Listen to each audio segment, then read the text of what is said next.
All right, the club is back after a brief hiatus. Have a fun show on tap today. We want to hop in a weekly winners draft. I know around here we give a lot of love to Best Ball Mania, but weekly winners has captivated our attention. We got to hop back in there, talk a little strategy. Also, we'll catch up on some NBA news, and also Andy turning into a golfer, all today on the club. Let's do it.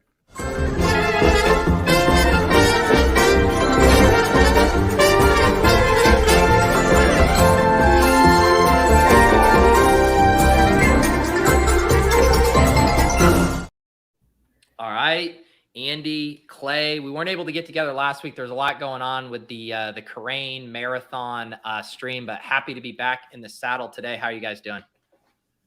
Good, good. Clay and I actually ended up randomly hanging out last week, funny enough. We did have the club last week. We went with you, Pete. That was Yeah, it was an Why, IRL didn't get the club. invite?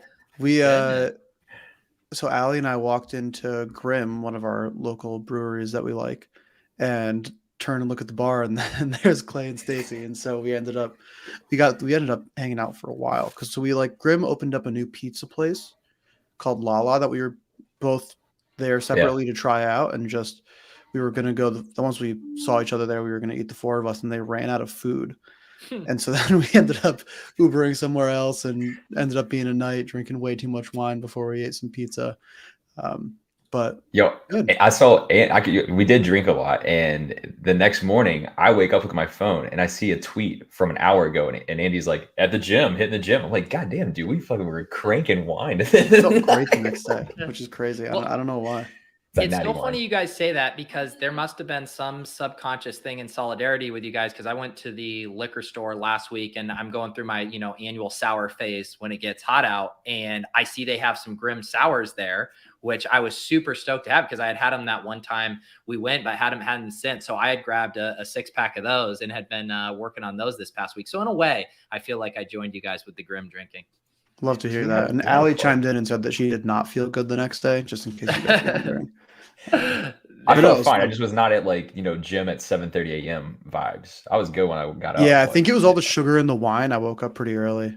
Yeah, that's fair. It's speaking of Brooklyn and stuff like that, we do have this live Underdog Cardio Club event. It is going to be a week from Friday. I am hosting it. We have rented out a spin studio in Brooklyn. We also, it was initially for Underdog Cardio Club members in New York, obviously, or anywhere who wanted to fly in. We got Tyler in the chat here who's going to fly in from Texas, but there are a couple more spots available. If you want to bike, if you're not in Underdog Cardio Club, I actually posted an announcement in the Deposit Kingdom Discord with the form to fill out. So if you happen to be living around the area and want to swing by, I believe, Andy, you confirmed you're gonna be chilling.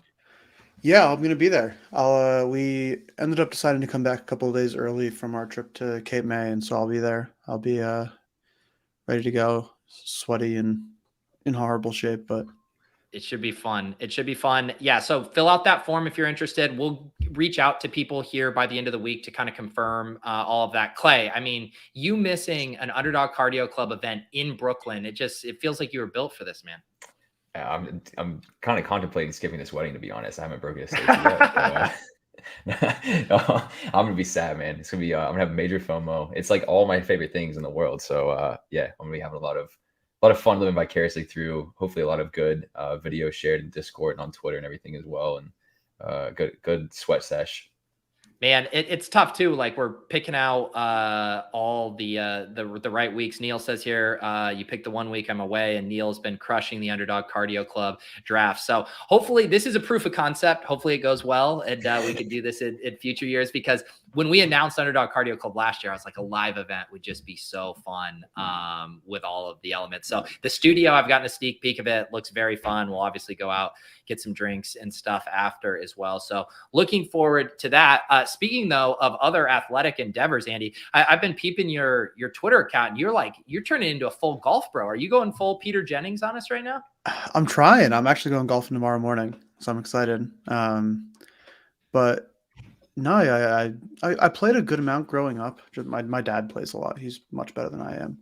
And just kind of been getting back into it. Played a couple rounds this summer and been having a lot of fun and trying to get some habits that are not drinking at a bar and this felt like a good one. Yeah, until you realize that there's nothing better than a mid-round beer on the golf course, and then you're like, I'm back to where I started. Yeah, but at least I'm being active while I'm doing it. I'm not just like Steps sitting. cancel it out. Yeah. Very It's no true. math.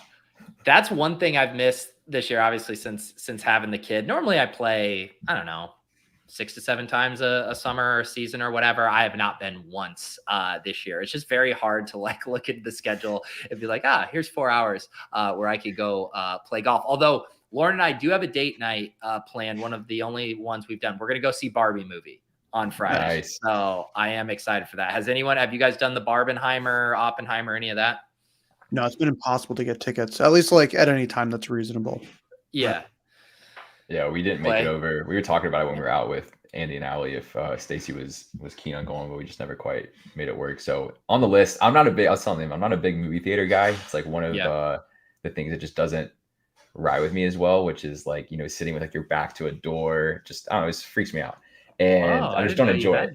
Yeah, it's not, I don't know, it's fine. Like I'll do it, but it's just like, I'm not like the person that's like, oh, let's go see the movie at a movie theater. Like I'd rather just like wait it out, see them come to my own home. So this is one I probably would go see in theater. I like Nez's review. Shout out Nez. What did he say? He said it was, I think he gave like a 9 out of 10 or something. Barbie or Oppenheimer? Yeah. So it was a good Gosling performance. So I can get down with that. I'd oblige for sure. But yeah, I'm similar as you. I mean, I've been to one movie experience since the pandemic. I saw Top Gun in theaters, the new one. But I'm the same way where unless it feels like a legitimate like movie going experience, like then I would just rather wait it out too. Like I remember when I went and saw Get Out in the theater and everyone reacting and it was like pandemonium, and I was like, that's why I want to go to the movies. Like something I can't replicate at home. And it does seem like Barbie is offering the full movie going experience. So I'm going to be saddling up for Barbie on Friday, but I think fellas, we should saddle up here for weekly winners draft. Should we hop in? Ooh, yeah. You give us a countdown. Two spots. Go quick, guys. Did you get in? I think I got in. Okay. I'm not used to. I didn't think the weekly winners were going to snap, Phil. There were 3 spots. I see Clay. Oh, yeah, we're in there. We're all in. Okay. Nice. Woo. We did it. We did it. All right. It's my first one of these in a while. I've been mostly playing catch up on DraftKings right now. Okay. And doing a lot of DraftKings. So it's my first weekly winners in a while. So basically what I did is we did a few weekly winners when it came out, and then I blasted off in the slow drafts, and I realized like I was not giving it the full attention it deserved, like in the way you can just swipe on slow drafts for the standard format. So I'm excited to get ripping off lives. And what's crazy here is you can go to my active. I don't think I've ever had so few drafts. I hopped into one slow puppy to feel something, and I have one other weekly winners slow draft that's wrapping up, but I got like a pretty clean slate right now. So maybe I'll get the weekly winners bug here again. Yeah, I have 6 more of those Pomeranians from the 4th of July that are just finishing up. And I'm done with that. But I was like a little bit burnt out on those. I was like, for a while, it was fun to check every day. And like you wake up in the morning, and then once you get to the point, you're in like round 13, and it's like, I have to do 12 picks before I go to bed. Otherwise, I'm going to start autoing players. It's like, I don't know. This isn't quite as exciting as it was at the start. It's so true. I mean, we were talking to Crane last night on ship chasing, and the dude, and obviously he has like his tax liability, but there's better ways to reduce your tax liability than max entering slow drafts for the Palms. And I'm like, this guy, he said he was legitimately at all times on the clock in like 40 leagues. And I'm like, you're going to do a wellness check on Pat next ship chasing, because like he was way too enthusiastic and spry about being in 40 at all times on the clock. It's got to, either he's just like superhuman when it comes to drafting, or that's got to grind on him at some point, man. Like, I think he's just living his best life, man. He wins a couple million, writes the occasional article here and there, tweak the ranks, and just sit around and draft all day. I mean, he's just, you know what? I take back what I said, because he's actually living my dream life. Like if I could just sit there and draft full time, that would be a beautiful thing too. So I can't even hate on it. It's more jealousy.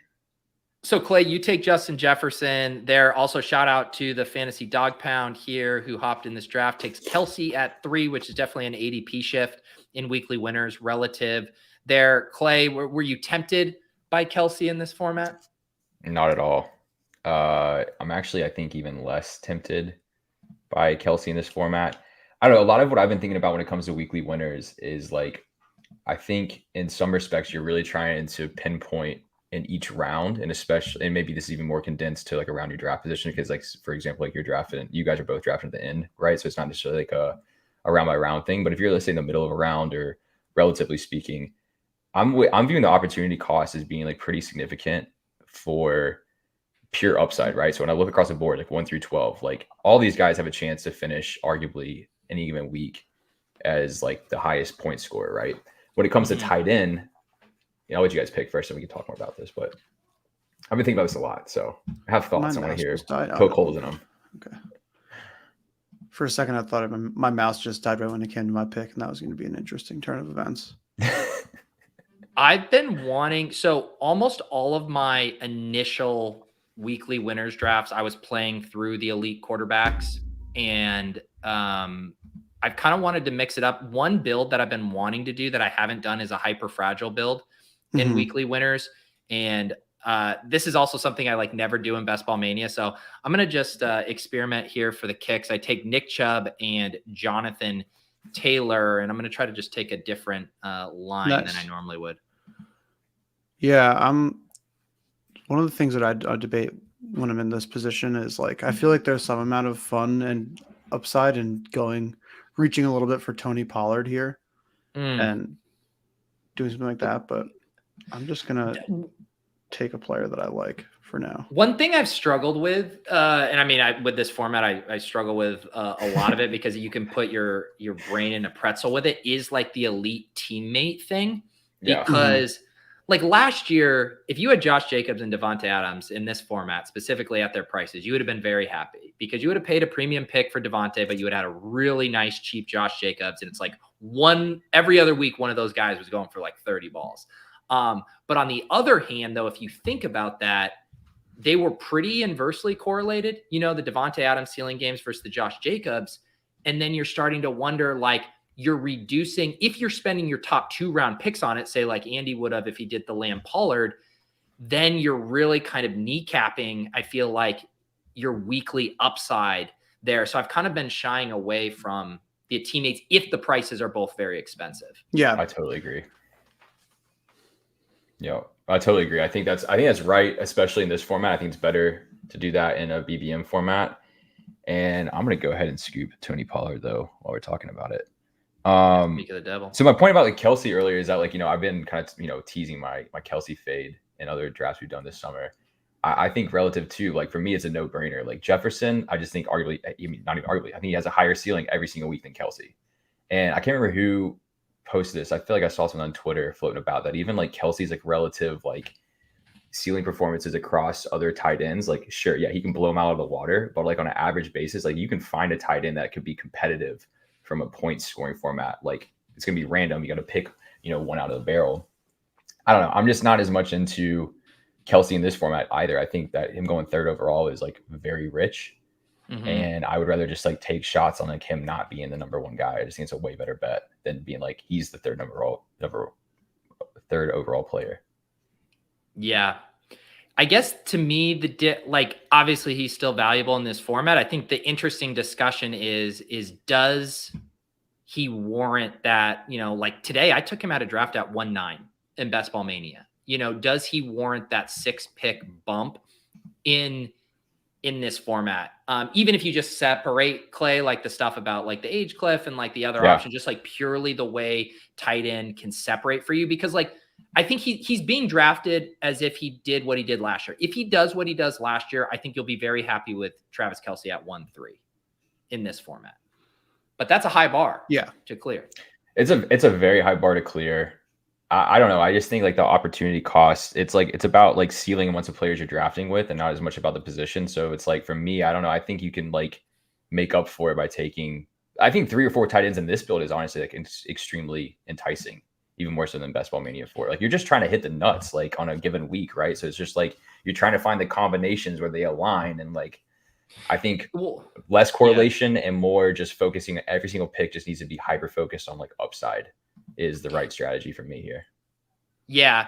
And I think, still the biggest thing that applies to me, I do think there are multiple ways to skin this cat, as far as how you want to go about it. And I do really think what you do in the early rounds should massively dictate how you play it. So I've been doing a lot of the elite QB stuff. In this build, because I'm getting shut out from this, I think I will probably have like a 3 QB where I'm trying to line up individual stacks with those. I don't know. You guys both have a pretty juicy option up here at the top. So yeah, I'm debating whether or not I want Justin Fields right now. I love Justin Fields, but I have a different thing that I'm working scheming. on. Yeah. Just please don't take Justin Herbert from me, Pete. I am not. You are actually in the clear, because if you took Jacobs, I think I was going to do the Herbert and Keenan double tap, but I kind of have just in my head, I was hoping that I'd have one of these decent backs fall so I could do the pure hyper fragile there. So no, you're good. I'm going to do Chubb, Taylor, Jacobs. And then I think I will start thinking about who are like later, quarterback, wide receiver stacks I'll take. So I'll go Judy here. And then I feel like Judy or Russ. Cooper could have been interesting there, because Cooper, you could have gotten Watson and done Chubb, Cooper, and Watson. My only thing about that too was I was like, will Watson even make it back here? I forgot that his ADP is probably way different, right? I think this is contest specific ADP. Yeah. Yeah. Because this is the only contest I don't have ranks in for, so it actually had like Kelsey at 3rd in my queue when I open it up, whereas like that's so he's still sitting at a 82 ADP. I don't know how real that is though. Yeah, I think there's a pretty big gap after Fields and Herbert go off, and usually it's that order. The thing is though, like, and again, I haven't done enough of these live to know, but say like D Walsh here from the 9 who does take Amari, like I wonder, do they pass on Amari at 50, 57, and 64? Yeah, I definitely could have considered it. I'm also I prefer Jerry Jeudy. I'm just not a huge Amari guy this year, but I do think it's interesting to think like, where do you dial up those specific stacks? Yeah, I think there's another case to be made here of basically like punting on Amari, and if you get value on Watson, taking him and then taking like Elijah Moore. And if you don't, like, Judy Russ Wilson isn't like an awful stack by any means. That's a hot start out of the 6 hole. Cup, Wilson, T, Fields. I don't hate it. Yeah. Yeah. I was gonna scoop Fields if he fell to me here. I was gonna double tap him and just go Lamar Fields and I think ride it out. These elite QBs that their pass catching options are all really cheap, I think are super attractive in this format. I think Allen, kind of fits that bill, but Justin Fields is definitely the extreme of that. When you have Mooney, Kmet, Claypool, like all of those guys so cheap, even if you don't get DJ Moore, just the way that you can basically play the massive rushing games or like that single, the 1 week the Mooney goes off for that, I think like your opportunity cost is so low because you've already jammed in 3 other really high skill position players there while still getting the huge correlation benefits. I think it's just pretty nice. Yeah, totally. What do you guys think on this Tony surgery news? So he underwent surgery. The team's saying he's going to be back week 1, but man, have we seen this movie before? It's not great. Yeah, I guess I'm pretty low on Tony anyways. God, my mouse just keeps freezing up. Give me the scares. What's his? Let me see what my exposure is to him. I don't think it's very high. Let me see. While he's pulling this up, I'll answer Andrews. Where's the Amari FUD coming from? So first of all, like there's just legitimately huge systemic risk with Cleveland. I mean, Deshaun Watson was legitimately bad. It's fine if you want to project that Watson is going to be better this year. The entire market is projecting that, but I think there's legitimate risk there. Like Amari was just better with Jacoby Brissett. Even if you remove that, they add what I now consider a legitimate receiving threat in Elijah Moore, who is a really good prospect, had a really good rookie year, then just had this crazy, insane fallout with the team last year with the frustrations and the dysfunction. But I think he has more target competition. I think the team is also going to continue to rely on Nick Chubb, which drafters also can think is happening because Nick Chubb is now basically a first-round pick in all of these formats. So I think there's lots of ways it goes wrong for Amari Cooper at his prices. You're basically paying the prices as if he crushed with Deshaun Watson last year, which just Mhm. wasn't how it went down. So I think there's risk there in the same way I think there's risk with Calvin Ridley and stuff. So I'm kind of just soft fading because I like guys more around him, but he can certainly pay off. I just think there's probably more risk than his ADP lets on. Yeah. Yeah, I agree Walk me with through that. walk me through your Ridley position again there in terms of like how that corresponds with someone like Amari. So the thing for me is like these guys that have huge kind of question marks, and the big one for Ridley is just dude hasn't played for 2 years and is also on a team where Zay Jones was really good last year, Evan Ingram was really good last year, Christian Kirk was really good last year. They better start involving Travis Etienne in the passing game a little more.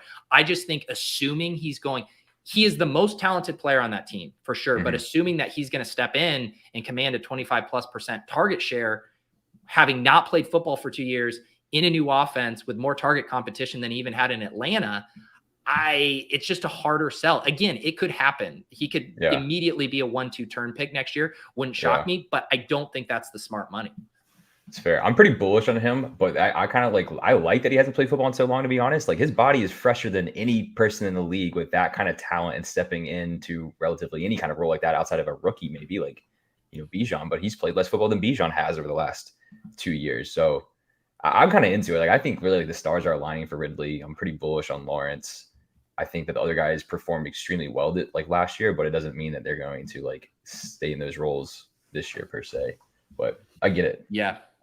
Yeah, I think the other thing for me is I just love Christian Kirk comparatively.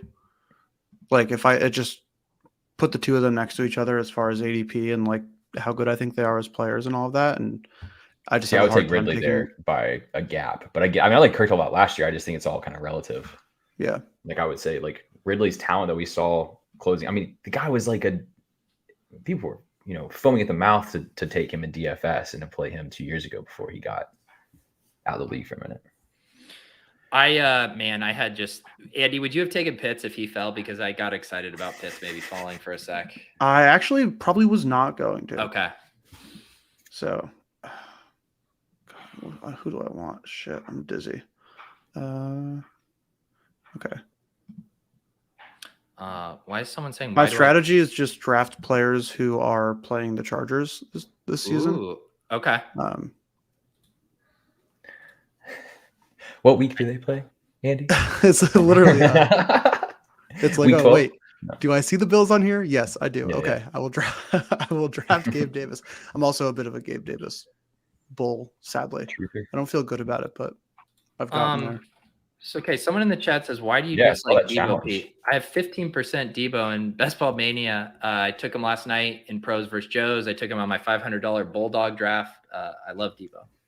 That's fake news. I did take Lockett and Darren Waller there. I took Waller ahead of Goddard again with my thought. I'm trying to build out for the triple QB stacks. And so I'm trying to give myself, I now have Russ, Geno, Waller. And because I basically, when I do these builds, I generally feel comfortable mega punting one position, but not necessarily multiple. And so if I'm in a position where I'm trying to get multiple late quarterbacks, I don't want to also be punting tight end fully. So I might just play this as a pretty skinny Waller build unless there's a really obvious other quarterback stack I can get. Yeah. I mean, I think Daniel Jones is one guy who he fits a lot of what you were saying as well, of having a ton of late wide receivers you can take and just a lot of flexibility there, which is nice. I like him. The one other thing on the Kadarius Toney stuff, I feel like we got off of it a little bit, is so I have 6%. I'm going to probably stay around the field just because I draft a lot of Kansas City Chiefs players. But he's someone who I feel like is getting increasingly easy to not pick comparatively to Pacheco's ADP dropped off a bit because of some of his injury concern stuff that seems to have gone away. And then I was listening to the ETR podcast today with Evan Silva, and they were talking about Rashee Rice and MVS and all these guys who are seemingly doing pretty well so far. So he just is getting easier for me to be is he really going to be comparatively to some of the other guys that big of a difference from those other Chiefs wide receivers? And I feel like the Chiefs offense is so hard to tell in that sense. Yeah. Twitter in the chat is telling us that JT has been placed on PUP. Re-aggravated. Wait, now you guys are talking about Tony. And give me the lowdown on Jonathan Taylor on PUP. Had off-season ankle surgery. Will open up camp on the active PUP list. He can be activated at any time. Don't see anything here that should be super concerning about this. We've been seeing teams like pulling these guys on and off the PUP stuff already. So unless we see the Claypool shit was wild. That was like less than 24 hours, right? Like, yeah, and they did it with Bateman and stuff like that. So I don't know. I think you really have to read into some of these. I wrote about it in the Fantasy Life newsletter with the Dobbins stuff, where it's like, oh, everyone thought like 23 months from injury, still not good, and then it's like you realize no, this is a camp holdout situation thing there with his contract. So I don't know. I'm not going to read into the Jonathan Taylor one too much, but I'll take a discount if we can get it. I have a lot of Jonathan Taylor, so I hope that he is going to play, but I will continue to draft him. If that would make sense if it's JT wanting a new contract too, because basically isn't this how it's working? These guys are kind of doing their soft holdout stuff, and the team's like, well, we just need that spot then if you're not going to come to practice for someone else. So we'll just slide you over there until you're ready to get back on the field. Yeah, that makes sense. A lot of that. Who is even who's a backup in Indy? Well, it's up for debate. Didn't let Quentin Johnson come back to me. It's too bad. I didn't think I was going to get him, but had my fingers crossed. I like Clay there is Deion Jackson. I thought he played like pretty well last year. They also have Zach Moss. Yeah, I just saw that. Who came from the Bills and had his one game in the sun last year, and then they drafted Evan Hull. I've seen people give takes for all three of those guys as the backup running back, which probably means we don't know who it is yet. It's a good ambiguous situation, one might say. Yeah, I do not love my Madison pick from 2 rounds back. I was going to talk about because I forgot that I'd taken Jefferson first overall, but kind of going back to the point we made about Jacobs and Devontae, it's not quite the same draft capital, but similar thesis. I think that's a better play in a BBM format than a weekly winners format because it's less likely they're both going to go off at the same time. You're trying to find the right combination for one given week. But I did think that he had pretty good ceiling. You could have made an argument from Kenneth Walker. There would probably been a good pick. Oh, there you go. The Amari Cooper guy just took Watson. So he would not have. Yeah, we didn't have to worry about it at 57, 64. But would have had to have used 61 on him to ensure he came back. Although if I take Amari, then maybe I corner the market and then that pick's not happening.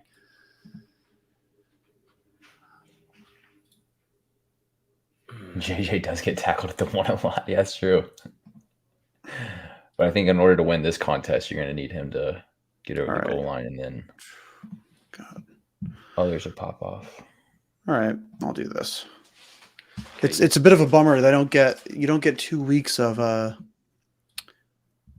you don't get 2 weeks of Chiefs Chargers because it is week 18, which is too bad.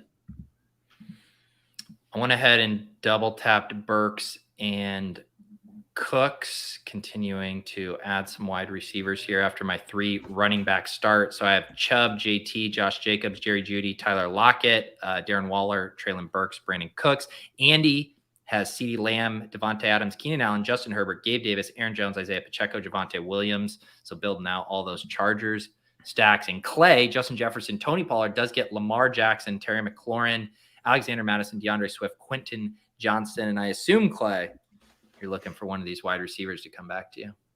We're crossing our fingers and praying at the moment, but they're how are you guys taking Treylon Burks? How are you thinking about, or personally, my way I've been handling the news is draft Treylon Burks a lot. Yeah.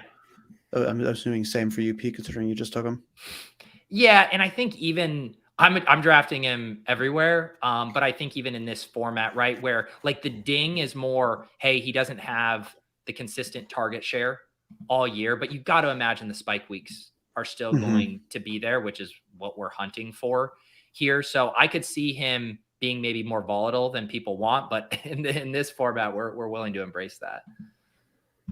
Yeah, I packed some pretty good Burks bags early summer. So I've been cooling off. I mean, if he falls to me, if I get him around ADP or Bass ADP, I'm still taking him. On DraftKings, I've been getting him in the 90s every draft, and it's beautiful.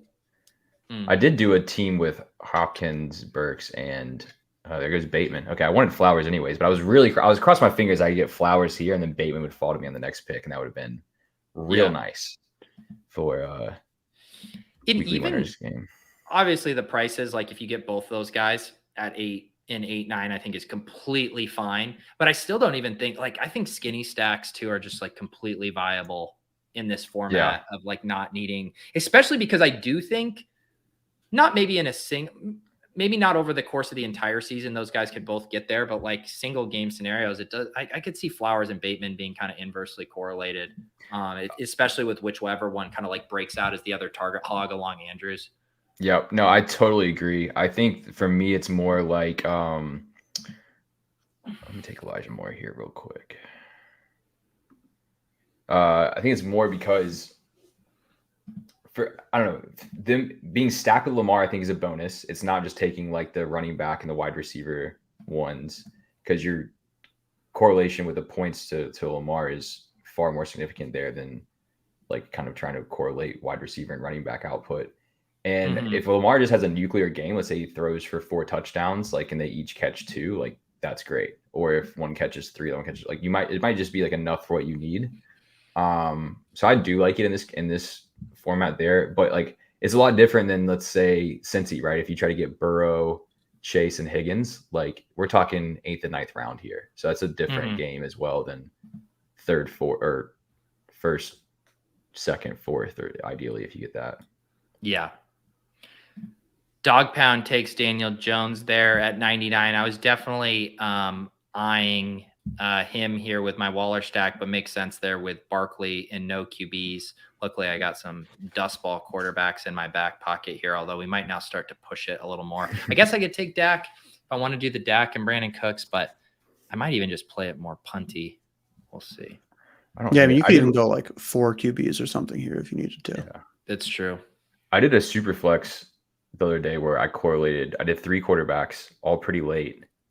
And I correlate them all to the tight ends. And that felt kind of fun just because, like, why not? Do I take my first ever Odell Beckham share in this because he plays you know what? I'm going to do it. He said that was my first ever time clicking Odell Beckham in my over 200 best ball drafts. Oh, I love it.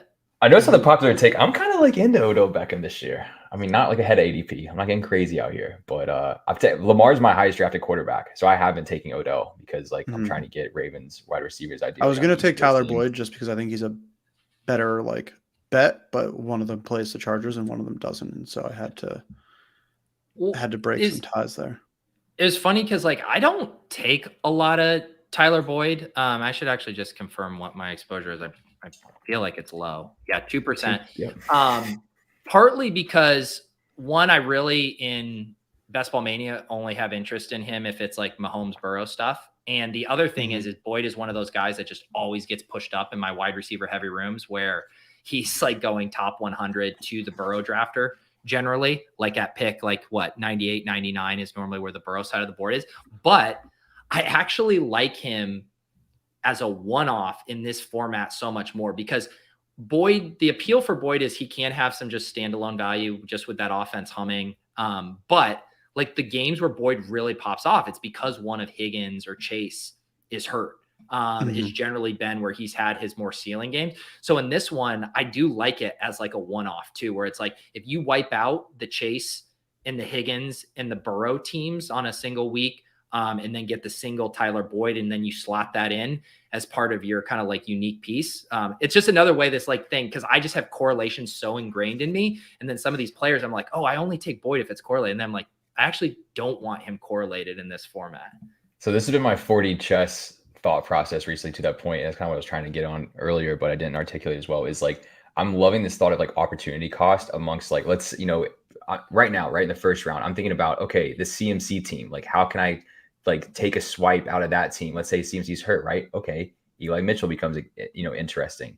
If you don't go after Kelsey, introduce a no gray thesis or another Chiefs wide receiver. It's like, I love it, like the Boyd play, right? You're hedging against the Chase, Higgins, Burrow, or not necessarily Burrow teams, but the Chase and Higgins teams in a big way. And like, I think that's really fun. I think of like, you can kind of think about like what other teams you're kind of going against, where their strengths are. And then like, if that player fails on a given week, who is likely the beneficiary, and then drafting with a little bit of that influence is very fun, especially in these kind of contests. For sure. And there goes Taysom. That's unfortunate. Tit, was that your target? Yeah, anchor tight end build, but you know, that's how it goes sometimes. Do you roll with Taysom? Do you go solo Taysom, or do you add a couple more?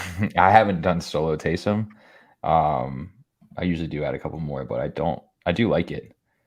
I think I don't have enough Freiermuth, so I'm gonna take him. Well, I feel like I see him slip in drafts a lot. I like him. I have a pretty decent amount just because he does slip. Yeah. 119 feels pretty good. He's interesting too. It's also kind of funny how you see like certain biases of how we think about players show through in these formats a little bit where, and again, I'm guilty of this as well, but I think maybe Pat Freiermuth, to some people, they view him more as like a steady Eddie as opposed to like a big breakout guy, where it's like, yeah, I think Freiermuth could have a good season, you know, catch some touchdowns, have some like, you know, solid games, but like, am I going to get like a 25-point week from Pat Freiermuth? I think you can get 25-point week from Pat Freiermuth, but I'm just trying to like square his ADP falling, whereas people feel better about selecting him over a 14-week sample as opposed to just like, this is my ceiling guy on an individual week basis. Yep. Yeah, I get that. Damn, I spoke about Eli Mitchell, and that was a draft stream sin. Got sniped on him. Fuck. Oh, I don't want it. Oh, fuck. Whatever. All right, we're double tapping tight end. We're going ceiling. Kincaid at ADP. If there's a time to buy into the hype that he could actually get a lot of target as I guess in that scenario, the question is, how many times is Dalton Kincaid, like, let's even make it like tight end 1 or 2, and Josh Allen isn't the QB 1 or 2, where it's not a Josh Allen Kincaid team. That's the only thing I struggle with. Totally agree. And that's why I like, and granted that this is a little bit of a happenstance, but I think having Lamar is my out there, because the idea is that Lamar has a ceiling to compete against Allen on a given week. So if Lamar could finish as the first QB 1 of the week, Allen's 2, but he brings along Kincaid for the ride, then I'm unique. And I think that's really interesting too. I do like the idea, even like BBM is like correlating teams and then just swapping out like a natural pairing, right? So if you go, you know, I have teams that have like Higgins, Chase, and I try to get another elite quarterback. It's just like, can that one quarterback beat Burrow on a given week points wise, which is unlikely if those players are getting a ceiling, but who knows? You know, if you got like Lamar, you got the rushing equity, or Fields with the rushing equity, it's a little bit more believable, right? Unstacked. So yeah, I'm with you though. Coming to the realization here that I don't think Gerald Everett comes back to me if I don't draft him here. And so it's a question of whether or not I want Gerald Everett that bad. I'm not sure the answer is I do. I almost never get him with Herbert. I don't know that one why. gets tough, because then we go about like the inversely correlated teammates, but then you are specifically structuring your team around like Chargers mega smash year. And if you get that mega smash year, like the tight end is coming along for the ride. Yeah. The prices are pretty good here, right? You're not using another like top 10. It's not like Goddard with Jalen Hurts and AJ Brown, where you start to worry about lowering the ceiling across your overall lineup. Yeah. I think the inverse correlation thing dips a little bit for me when you have the quarterback. Because if you're hunting touchdowns, like it, you know, that's just more quarterback points that you're then also getting a chance to hit your lineup too. I do think I'll play another quarterback here and do Russ. Dulcich? Yeah, you're not. Am I sniping you on Russ? No, I was not going to take Russ. Okay, yeah. The Chargers just play the Broncos twice. Yeah. So now I'll take Everett here. I just knew that Pete wasn't going to take. Pete was not going to reach 10 picks past ADP for Gerald Everett. I felt pretty confident on that one. I think like on my build, depending on what I do with my third, I probably am only going to have Waller. Maybe I'll take like Jake Ferguson late, just as another one with like Dak as super cheap, but I'm probably going to just roll this as like what I wanted to experiment with. What if I just build around these two simple ideas: Nick Chubb, Jonathan Taylor, Josh Jacobs, and like Darren Waller as my tight end in like the weeks where 2 of those guys are top 5 running backs and Darren Waller is the top tight end. And then what do I have to do with the rest of my lineup to get it in contention and just Mhm. volume at wide receiver and quarterback stacks. Yeah, and that's like, I mean, that's essentially what I'm doing here, just with the idea that the Chargers are going to be, you know, the best offense in the NFL this year, whether or not they actually are. That's what this draft is betting on. And so it's like any one individual week, who knows? But if you just have 1 to 2 players stacked against them in every single game, there's going to be a few games where it's a 45 to 40 game, and if you hit it right, you're golden. Yeah, And it's also a division that I like. It's like a high scoring point division too. Like their schedule is nice. Where it's like they play the Bills and they play the Chiefs, obviously, and I had Devontae Adams, and so it just kind of like worked out that way. Yeah, I like that. I mean, the two teams that I feel like, and I did a Chargers onslaught build on was it this morning? On Splash Play I did, where I had Eckler, Keenan, Herbert, Quentin Johnson, and Everett. Where it's like the two teams that I think are priced just slightly discounted relative to the ceiling are the Chargers and Ravens, where it's just like they could be the team, like the team that goes absolutely bonkers and you want as many pieces of it as you can get. I definitely am starting to get caught up in it with just Kellen Moore there. And it's like the Chargers have been pretty snake bitten over the years. Just they've always had the talent. The injuries kind of always popped up at the wrong time. They never had like the perfect configuration of like coaching, health, talent, everything. It does seem like it's lining up well for them this year. Yeah, agreed. And like, I mean, in this, they don't even need to be a winning team in order for that idea to play out. Like, you just need their offense to be good. And I think it's hard pressed to figure out a way for their offense to be like really bad. Yeah. And so then it's like, even if their offense ends up being just middle of the road, I still feel like it wouldn't be that hard for them to have some pretty crazy spike weeks. And I do just really like Herbert as a quarterback too.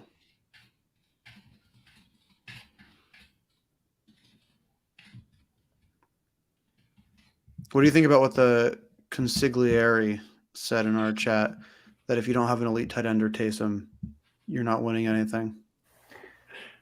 Yeah, it's definitely how I've leaned in my builds. I have seen some counter arguments to some of it, just with how the actual replacement level stuff works and the way of how much more ceiling you can get from your other flex spots if you're using those positions, to stuff like a bunch of wide receivers or the extra running back in there, that they separate more than the tight ends can, like kind of in a sneaky way. But yeah, I mean, every intuitive thing, when you look at, like, I think Hayden had the post too, where the percentage of top tight end weeks come from a very small cohort of tight ends every year. And so to me, it's like, if you get boxed out of one of them, like, you do really want to lean into correlation, where it's like, my tight end is stacked with my quarterback. Because the only way he's ending there is just like an outlier. Kate Otten has 3 touchdowns with like Baker Mayfield that 1 week. Like, it's not ever going to happen again, but like the correlation gets you there. Yeah, totally. That was, spot on. That's my thought exactly.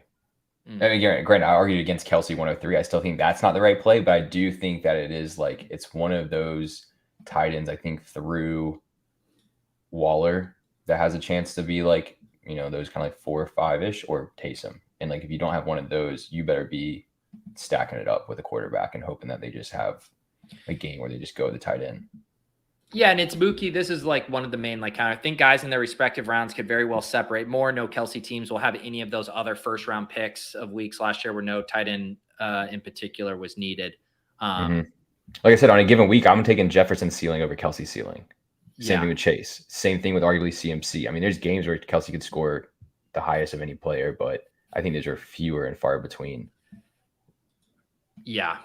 And that's a 12-point gap. That's a pretty big. I mean, it could be like, let's say Jefferson could easily get in the 40s, like, on a not consistent basis, but like ceiling projection could be up there, right? Mid 30s, 40s, depending on the scoring format. It's more like DraftKings scoring probably, but got a tight end run here. Cole Kmet, for real. Schultz, Beller, Higbee, Sam Laporta. I was going to take Everett. I was going to take any one of them if they came to me.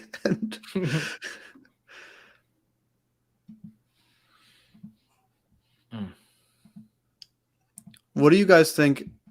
So like I said, I've been doing a lot of DraftKings drafting, and Rashawn Johnson and Dante Foreman's draft positions are basically just flopped on the two different sites. I'm curious what if you guys have any thoughts on that. I don't necessarily. I just think it's very Where you said Foreman's ahead of Roshan, where? Yeah, on DraftKings, Foreman is like 10 or so picks ahead Which of Johnson. does it make sense? Because Roshan profiles as the pass catcher and Deontay Foreman's never caught a lot. So if you're going to be like applying like their PPR scoring elements, you would think that would push Foreman ahead of Roshan on Underdog and not vice versa. So man, I take them all. Like I'm almost, pretty even on all of them because I just think one of those guys, if not two, could just really outperform their ADPs. I still prefer like the black box nature of the rookie Roshan and like some of the buzz of camp and how versatile he is, use him in special teams, use him in the pass game. I think he's going to be on the field and have a role right away, which is what you want when you're taking stabs at those rookies. But I don't know. How are you guys ordering the Bears? I'm drafting a lot of Johnson on DraftKings. There's like on DraftKings, there's like a bucket of rookie, or not necessarily just rookies, but it's a lot of rookies, all in the like 160 to 170 range who I've just been hammering. It's like Kendra Miller's lower on DraftKings. I feel like rookies in general are just lower on DraftKings. I don't really know why. And so it's like him. Tajay Spears is further down on that. And then there's guys like Kenny Gainwell who isn't a rookie, but in that same kind of bucket. Singletary's there. Just like that same kind of running back group here that we have on Underdog, it feels lower on DraftKings, especially on a site that seems to value running back more. Yeah. Consigliere calling a shot. I think Foreman gets cut by the 53. It would be pretty wild.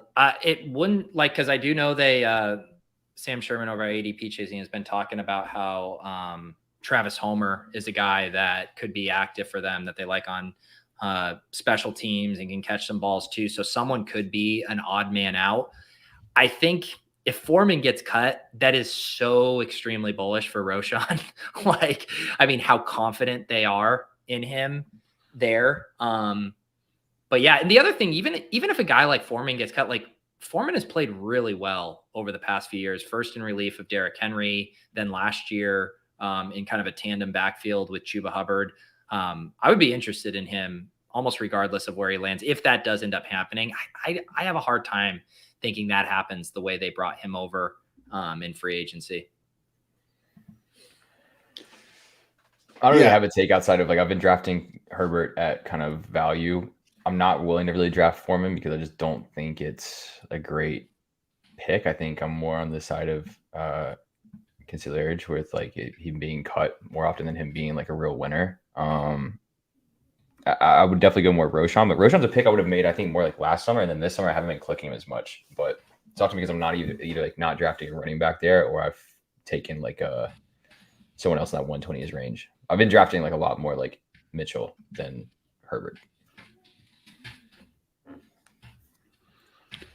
Yeah, I end up with both. I don't have super strong feelings. That whole the whole running backs after 100 get really messy. But I've found myself lately on Underdog being the one who's all right, fine. If you guys are going to draft every wide receiver that exists, I'm happy to take a few of these running backs in the 80s or something, and then not necessarily getting to quite as many. And I really, this is my Patriots homer. I love taking Jacoby Myers and some of those guys in the 120s, and so I'm a little bit more comfortable with that draft pattern. Mm-hmm.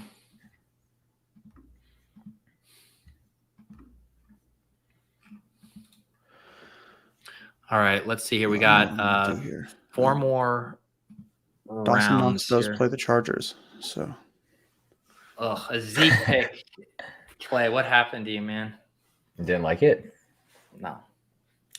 I mean, look, I just think that in this contest, I'm only trying to get upside. I still think there's relative thought that he could sign with a team that he just gets a lot of goal line work.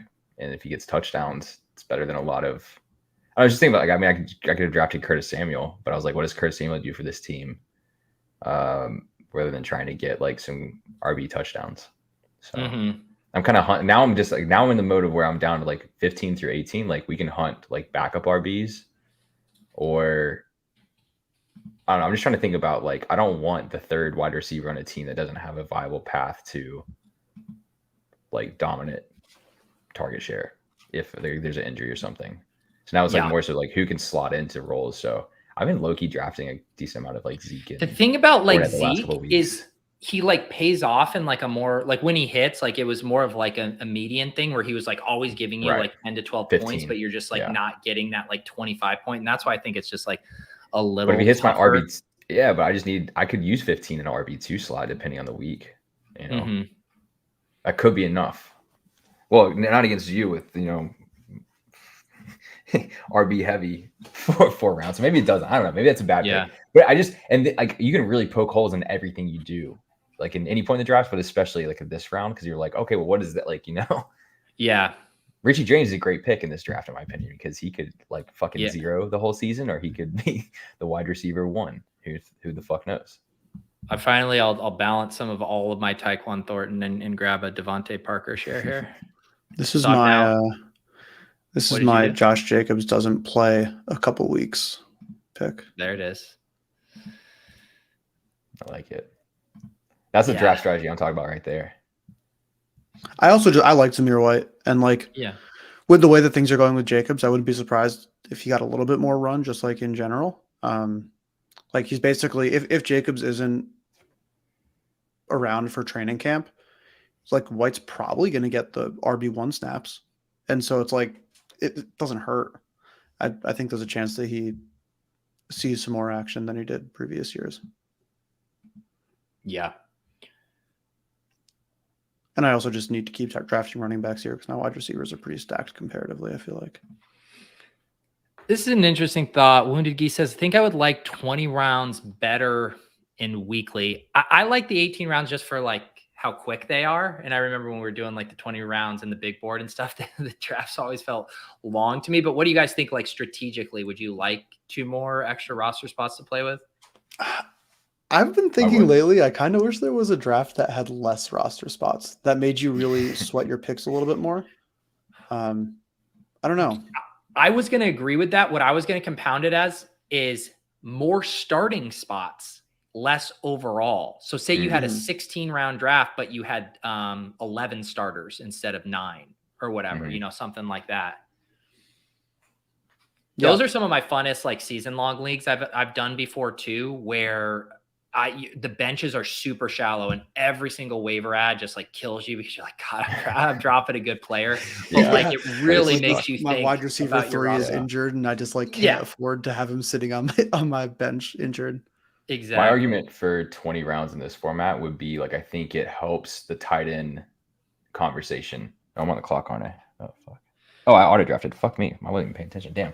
I think it helps the tight end situation, right? Like if I knew that I could like have an extra spot or two to you know stash like a Isaiah Likely or you know Hayden Hurst or something, like I don't know.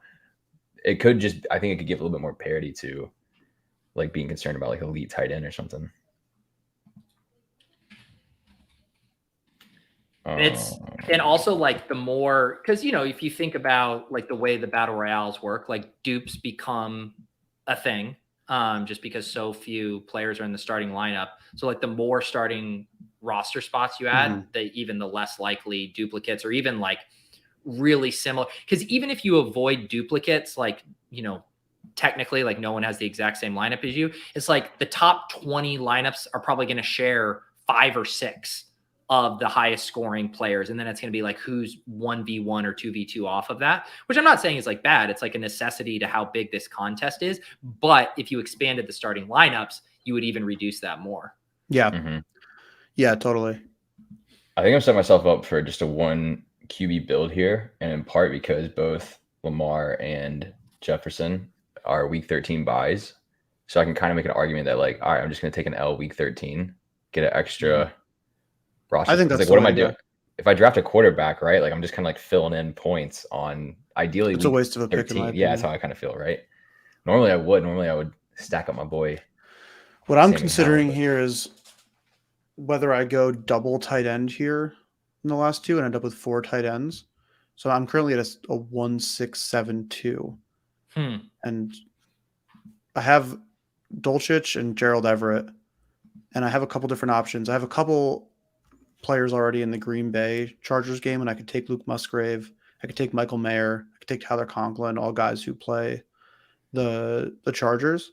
But I also could take Ty Chandler here and give me one more running back who does play the Chargers, and give me a little bit more depth. I'm not sure what I want to do. Yeah. It feels like maybe in that build you could do a third tight end if you like someone. I think I definitely want to go 3, just because kind of going with that same thing of just you really probably need your tight end to hit pretty well. Mm-hmm. And having one more shot there comparatively feels good. Right. Yeah. Did Dwayne McBride go over Ty Chandler? He did. That's interesting. Yeah. So Andy, I'll take Ty Chandler here. Yeah. So I think what I'm going to do is the two things that I kind of mentioned earlier. If I took a second tight end, it was going to be with Dak.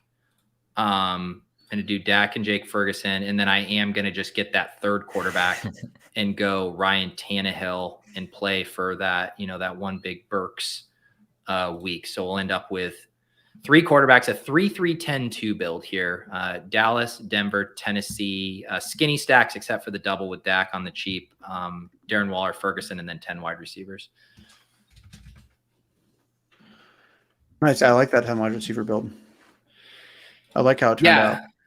And it's like all like very, I was like purposefully avoiding. I do have the double stack with Mims too, and Judy, but I was going for a lot of like the one-off uncorrelated pieces, like the Alec Pierce, the Devontae Parker. So I kind of like how this turned out. Andy, how did your team wrap here? I do have a hard out in a few minutes, so we might be ending semi abruptly here. So I ended up I went single QB with Justin Herbert, and then so again, I think the only player who I drafted who does not play the Chargers is Zay Jones. I believe every other player I drafted plays the Chargers, and so pretty balanced between wide receiver and running back. But I went heavy wide receiver at the start with 4 of my first 5 picks with Lamb, Adams, Allen, and Davis. Yeah. And then took some running backs with Jones, Pacheco, Javonte Williams, and then kind of just back and forth wide receiver, running back, tight end. Feel pretty good about it. Clay, give us the lowdown here on as you make your final pick. Yeah, you got one of my favorite guys, Travion Williams, right now. Yeah, I think you turned me on to him when I was listening to some stuff recently. And shout out Dooley in the chat. That's who I couldn't think of earlier when I referenced the thread about Kelsey and like Taysom and tight end upside. It's really cool. If you guys get a chance to go check it out on Twitter, some cool information looking at like best ball media 3 over the full season and made some good arguments. So in the spirit of that, I'm going to stay true to the brand here and draft my favorite player of the season, probably my third favorite player of the season. Oh no! Is this going to be Robert Tonyan? No. Is it going to be the Chiefs? More than Bob Tonyan. That's right. The sky's literally our gray, so we're going. Noah Gray, there it is on brand. That's how we hedge against the Kelsey 103, baby.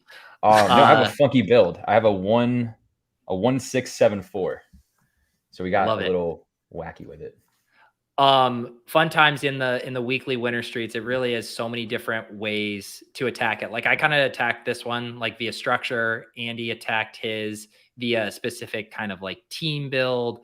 Clay, how would you describe the theme? I was going to ask you. I wanted to hear your analysis of that. I was like, Clay just was fucking around and finding out. No, I think you had good takes on your individual player stuff there. And B-Smurf in the chat, we were actually talking about this in our group chat about doing an NBA best ball draft. I know our buddy Mike Zakarian started doing some in the Underdog Street, so we definitely plan to mix one in because you guys get the fill of me doing BBMs elsewhere, so we'll mix in some other Underdog drafts over here. Yeah, definitely. Anything else? I just did my first. Oh, nice. Yeah, I've done a couple. I've really liked the NBA ones early season too. The ADPs are all over the place, so you can, if you have player takes, it's a good time to draft some NBA best ball. We'll do that next week. Maybe you guys can give me a guide through the NBA best ball streets. Anything else going on in your guys' neck of the woods here?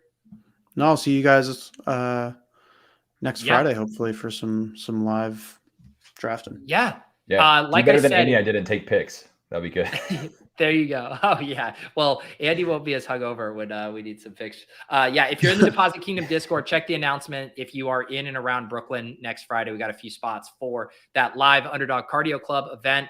Hope you guys all have a great rest of your day. I'll be back tomorrow at 10 a.m. for a couple BBM 4 drafts with Sean and Pat Crane. For Andy, for Clay, I'm Pete. We'll see you guys.